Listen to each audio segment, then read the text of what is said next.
മണ്ഡലകാലത്ത് പരമ്പരാഗത പാത വഴി പോയത് 1,54,240 ഭക്തർ.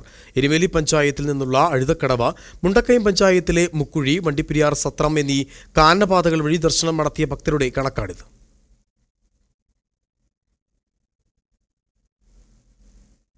അഴുതക്കടവ് മുക്കുഴി വഴി 81,793 ഭക്തർ ദർശനം നടത്തി. സത്രം വഴി കടന്നുപോയത് 72,447 ഭക്തർ. പരമ്പരാഗത കാനനപാതയിൽ പകൽ സമയ നിയന്ത്രണങ്ങളും രാത്രികാല നിരോധനവുമുണ്ട്. മണ്ഡലകാലത്തെ അപേക്ഷിച്ച് മകരവിളക്ക് തീർത്ഥാടന കാലത്താണ് പരമ്പരാഗത പാതയിൽ ഇടം മുറിയാതെ ഭക്തജനങ്ങൾ എത്തുന്നത്. ഭക്തരുടെ തിരക്ക് പരിഗണിച്ച് കാനനപാതയിൽ ഇക്കോ ഡെവലപ്മെന്റ് കമ്മിറ്റികളുടെ നേതൃത്വത്തിൽ കൂടുതൽ കടകൾ ഉണ്ടാകും. സമയക്രമം അനുസരിച്ച് ഭക്തരെ കടത്തിവിടും. വനപാലകർ നിയോഗിച്ച 300ഓളം ആളുകൾ സേവനത്തിനുണ്ടാകും. വനപാതയിലെ ഇടത്താവളങ്ങളിൽ സൗകര്യങ്ങൾ ക്രമീകരിച്ചതായും വന്യമൃഗശല്യം പരിഹരിക്കാൻ നടപടികൾ സ്വീകരിച്ചതായും വനപാലകർ പറഞ്ഞു. News bureau, Sannidhanam.